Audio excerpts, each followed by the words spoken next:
So, the first season of Monster High's Gen 3 cartoon has officially wrapped. And honestly, I can safely say it was, for the most part, a definite win.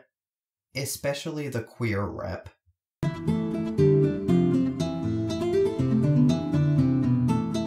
A while back, I did a video on Monster High's Gen 3 back when it was still relatively new. Now, the first season of the cartoon has wrapped. It actually wrapped last year, but let's not pay attention to that. I was honestly pleasantly surprised when I watched the rest of the season. Of course, I knew there was gonna be some queer rep through Frankie, and Finnegan has always been a good example of contextual disability, but I never expected all that this season gave us. So let's get cracking, shall we? Starting with the most unexpected aspect of the series for me, the openness about mental health and neurodivergence. Usually when I talk about an aspect like that in a cartoon, especially one for kids, I have to make my own assumptions and lean on coding to support my points. And sure, I still have my own headcanons that aren't explicitly reflected in the text, but the fact that I do have actual textual examples to point to, that's honestly amazing. Heath goes to therapy, Spectra has at least some level of anxiety, Twyla is autistic, Laguna has anger issues. Hell, Draculaura's perfectionism literally almost killed her in one episode, which is extremely messed up, and I'd like to explore that further, but the show doesn't seem quite as concerned about that one as I am. It's not perfect, but I feel like it definitely fits with the core of what Monster High is. The show and toyline have always had that vibe of understanding and holding space for people who've been pushed out of mainstream society. It makes a lot of sense to open that up to more explicitly take on mental health issues too. Heath and Spectra are both so minor in this aspect that there's not really much to talk about aside from the obvious positives of presenting therapy as a good and normal thing, and the depiction of a school environment that is willing to give students having issues with anxiety space and grace. Laguna, at the start of the season, is presented as a fearsome man-eater and Toralai's lackey. As it turns out, though, while she is definitely fearsome, there's also a softer side to her that she tries to hide to keep up her reputation, which allowed Toralai to take advantage. It's only after Draculaura discovers this that Laguna starts being incorporated into the friend group and putting healthy boundaries in place with Toralai. Oh, sorry, Toralai. When I used to sit with you, you blackmailed me. I will now be enforcing a healthy boundary on our relationship. But healthy boundary. We love to see it. Now in the company of people she actually values as friends, Laguna is aware that her temper and the resulting chomps aren't healthy or conducive to fostering a good environment. She actually has childhood trauma about it because her family fell apart due to anger issues being a family trait, apparently. So she overcorrects and goes full-on people-pleaser in her effort to never let anyone know she's actually upset. Which, of course, only makes things worse. These are all valuable lessons that children can learn from, and I do like that we have a character who embodies this on the cast. She's also bubbly, imaginative, and caring, a bit of an idealist and a dreamer, which especially gets her in trouble when she first meets Gil. Her initial reveal with her new personality combined with the fact that she's now from Honduras drew a fair bit of criticism given it was treading dangerously close to spicy Latina territory. Obviously, given I'm not Latino, I can't exactly comment on if the further context of the first season has served to ease those worries or not. So, sound off in the comments, I guess. Regardless, I really appreciate how the person who talked to her about how to handle feelings that are too big was Twyla. Twyla was a pleasant surprise for me. I wasn't aware we were getting any explicit autistic representation in this show before I watched it. I'm actually kind of used to autistic representation not really being explicit almost ever. Just something the showrunners or writers mention on their socials, or a popular reading by fans. Twyla, though? Twyla actually says it. Okay, here it goes. I am autistic, and loudness bothers me. I love her. She reminds me quite a lot of myself, actually, which probably biases me a bit towards her, but hey. I love that she has a favorite stim bracelet. I love that she loves reading and hides in the shadows when things get too much. I love that she uses noise-cancelling headphones and hides out in the library during daylight hours because it's empty and becomes like her own little sanctuary. I love that she avoids eye contact and speaks softly. I love that she needs time to herself and her friends respect that. Obviously, this is not what autism looks like for everyone, but I, at least, felt very seen by Twyla. I would have loved to have a character like her when I was growing up, and I'm so glad that the autistic kids of today do have her. A fair number of the characters also deal with family issues, which isn't exactly new. That was a thing, especially with Cleo before, too. But this time around, they've really expanded that and broadened the kinds of families and familial issues on display here. Take Heath, for example, who I have some issues with, but those are perhaps better saved for a more mythology and folklore-specific video. Heath goes to therapy because his dad was, shall we say emotionally unavailable? Yeah, let's go with that. He's also apparently been advocating for his dad to go to therapy too, and he actually successfully convinces him to do so, in the one episode where he actually appears on screen, because, as it turns out, Heath's dad, who I will not be calling Hades for reasons I might go into in a different video, actually does want to bond with his son. He just doesn't know how, and needed someone to smack some sense into him so he'd start acting like an actual adult. In Deuce's case, on the other hand, it initially seems like his mom Deusa is your classic controlling parent who is putting ungodly amounts of pressure on her kids to succeed. And she is.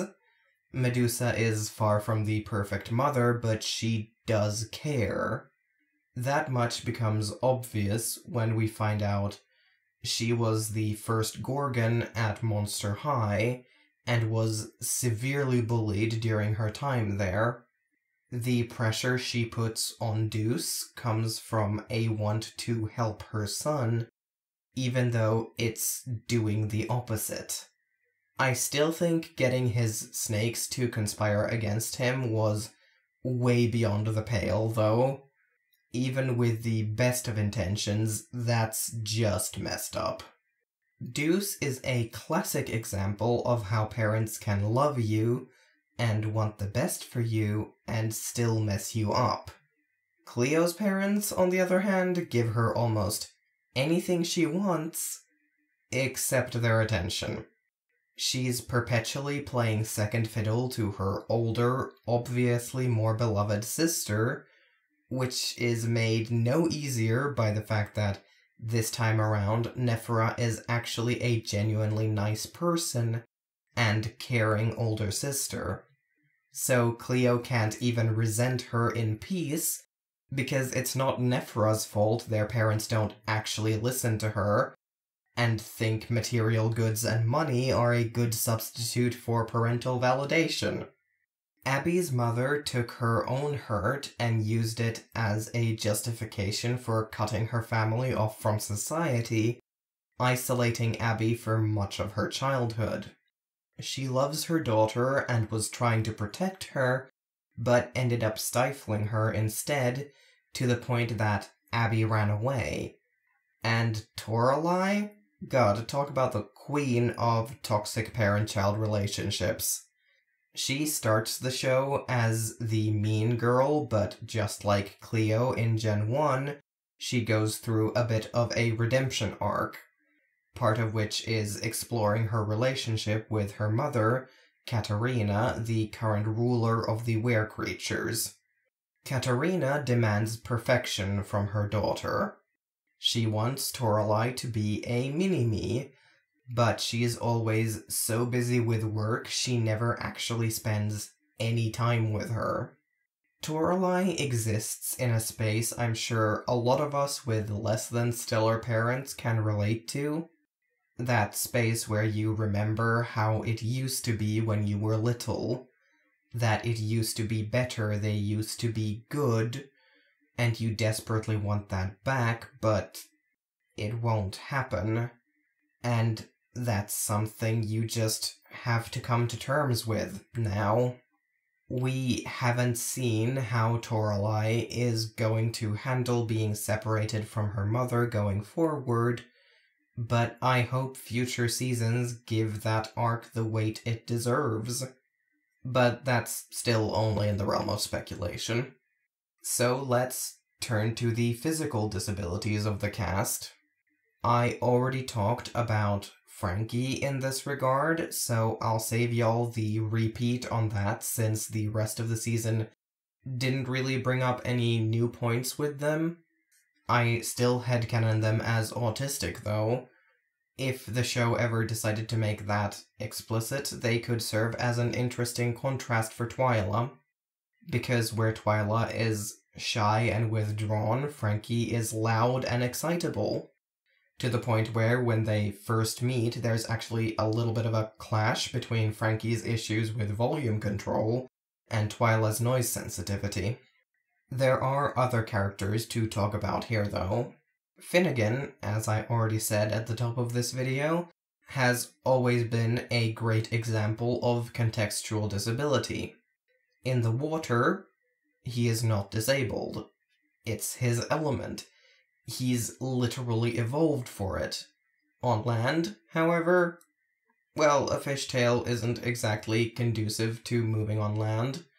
So Finnegan, for the majority of his appearances on screen, uses a wheelchair. More than one, actually, seeing as he goes on a camping trip in an all-terrain wheelchair. Gen 1 Finnegan was a very sporty kind of guy. Gen 3 has shifted his interests more in the direction of music, so I appreciate that they took this opportunity to show he still has interests that are somewhat tangentially related to his Gen 1 characterization. Hiking and camping aren't exactly an extreme sport, but it is active and outdoorsy, both things that people don't tend to associate with wheelchair users. From what I was able to observe, it seems like all of his wheelchairs are motorized, or the magical equivalent of it anyway. I don't entirely understand why he'd make the choice to use a motorized chair instead of a manual one, given he seems to have good upper body strength, but maybe there's something about his anatomy that makes a manual wheelchair less practical. I am also pleased to report that he's voiced by a disabled voice actor who is also a wheelchair user. And while I do like Cole Massey's performance in general, I will say we were robbed of having Finnegan actually have an Irish accent. In my last video on Monster High, I commented on Ghoulia and my disappointment in the changes in her character. Since then, she's made her debut in the cartoon. and I'm still not thrilled by the changes they've made here. I loved that Gen 1 Ghoulia was, from the audience's perspective at least, basically nonverbal. That zombies all spoke a different language from the majority because they couldn't speak like others, but most people learned that language so they could communicate anyway. That learning a second language for the sake of a portion of the population was just the cultural norm. I loved that we could actually see how slow Ghoulia and other zombies were. The new cartoon has really stripped away most, if not all, of that. Sure, Ghoulia says that zombies aren't as fast as other monsters, and she uses her skateboard to get around faster a lot, but we never actually see it. Her skateboard could have been a really cool example of a non-traditional mobility aid, but because we never actually see the zombies of Gen 3 move markedly slower than any other monster, it just serves as a reminder of wasted potential. When Ghoulia moves, she moves at a pace with her friends, and of course, she speaks. The only slight caveat to that is the concept of a brain freeze. When a zombie gets so nervous and overwhelmed, they become more shambling and can only groan out brains. This concept has potential, but I'm not super thrilled by how they handled it. As someone who occasionally loses my mouth words, I do understand Ghoulia losing the ability to speak in the face of someone she really admires, but I feel like they fumbled the landing on this one. Especially since Ghoulia says this has never happened to her before. It's a zombie thing, but she's never experienced it before. I'm calling shenanigans. It also feels like she's setting herself apart from other zombies as better because she's never dealt with a brain freeze before. Which could have been an interesting angle to explore, but that's not what they did either. Alternatively, I would have loved for this to be something she experiences more regularly, and not just because of extreme emotion. Maybe sometimes she loses her words just because she's exhausted. I know I do. Then we can spin it as something she's hidden from her friends because she's embarrassed. Ghoulia used to be a character with an atypical communication style and visible mobility issues, who was still recognized as the genius she was by her friends, who had friends who valued her as a whole person. Given the usual pickings when I look around for characters who speak slowly or lose their words, she was very comforting to a young me for reasons I couldn't properly articulate back then. They had a golden opportunity to refresh this concept for a modern audience, and they just didn't. And I'll always be a little bit disappointed about that. Skeleta's feelings in her bones can also definitely be read as a disability, or at least disability adjacent. The feelings serve as almost a kind of oracular power, predicting that something is about to happen, though it happens both for good and bad things, which makes it somewhat useless as an actual guide to the future. When she gets these feelings, her bones shake and she can quite literally fall apart. Frankie naturally relates to her in this and helps her out with carrying some stuff when Skeleta's joints are too shaky to handle it. Hell yeah, disability solidarity. And finally, Cleo. And Nephra, I guess, but Cleo's the one we actually see the example put into action with. Gen 3 has introduced some new, fresh mummy lore to the series. That being, if a mummy is ever too far away from one of their jarred organs, that organ ceases to function for them. Some are more physical, others metaphorical. Cleo's heart, for example, doesn't pump blood for her, but she does need it to feel emotions. If her inner ear gets too far away, she loses all sense of balance. I'm sure you could think of a bunch of other organs and what negative effects being away from them might have on her. The brain seems particularly vital. This leads to her always carrying around a bag filled with her jarred organs, kind of like someone might need to carry around medical equipment with them. My only gripe is we never see Nefra with a similar bag when she really should have one. This does also mean that Cleo and Frankie are a disabled power couple, and I love that for them. Speaking of, the final point to cover here is the queer themes and representation. Monster High has always had queer themes, obviously. Gen 3 really ups the ante, though. Obviously, Frankie is non-binary, and I've already gone into why I love how they handled that. Deuce has two mothers, Medusa, obviously, and Lyra, a siren. Cleo is some flavor of not straight, considering her interest in Frankie. Queer background characters are peppered in here and there. We have an episode featuring a skeleton drag queen, voiced by Trixie Mattel, and Monster High has an established ghoul-wraith alliance. A safe space for queer peers and monsters of all kinds to chat and interact. Then there are the more allegorical elements. Obviously, the monsters themselves have always been ripe for exploration through a lens of queerness. A group of societal others who are forced into hiding because of nothing more than who they are. In that sense, I think Gen 3 has fumbled the ball a little. Previous generations have never really presented the monsters as a genuine threat to humans. Sure, zombies eat brains, and most vampires drink blood, but where those were sourced from was never really touched on. Kind of hand-waved away and up for interpretation. Gen 3, though, Medusa has a statue garden she wants Deuce to work with her in. Several students spent the better part of an entire episode genuinely wanting to eat Claudine's dad, and Laguna talks about sinking ships and snacking on humans like it's just another Thursday. I know it's an attempt at dark humor, but you can't simultaneously position monsters as a minority who needs to hide away, while also making the majority's fear of them completely valid and justified. Well, I say can't. I really mean they did, and it has some uncomfortable implications.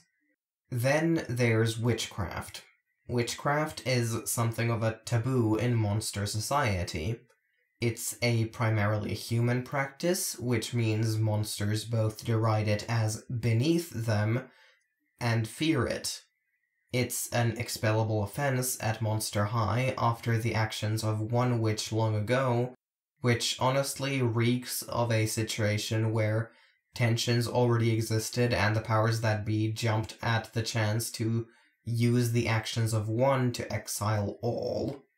Draculaura's primary conflict this season is that she is a witch, and the queer allegory is strong with this one. I'm so sorry, Laguna. We all have different parts of who we are, and we don't have to share them with the world if we don't want to, or if we're not ready. She struggles with how to tell her father, who has his own ideas of who she should grow up to be. When she eventually is forced to do so, or let Toralei take the fall as the witch, he reacts as many parents unfortunately do when their kid comes out. He tries to dissuade her. He loves her, certainly, but he doesn't understand this, and it scares him. He's scared for her future because being a witch could put her in danger. He's concerned, but his concern turns into rejection in Draculaura's ears, because that's, at the heart of it, what it is. It's only after a talk with Claudine's dad that Dracula comes to the conclusion that instead of trying to change his daughter, he should use his position of power within monster society to change her circumstances. Draculaura is extremely fortunate that her father is so powerful and loves her enough to change his views for her. It's not something a lot of people can claim to have, but I'm glad for her. And I'm curious where the next season will take her now that her secret's out and she's still guaranteed a place at Monster High. All in all, I think they're doing a decent job so far. They've made some choices I'm definitely not thrilled with, but no piece of media is ever perfect, and to me, at least, the good far outweighs the bad. Thanks for watching this video. If you liked it, consider liking it and maybe subscribing. A massive thank you to the Entmood, Passhopping Firefox and Ronja Adams Ramstedt. I will be back here Thursday after next. Bye!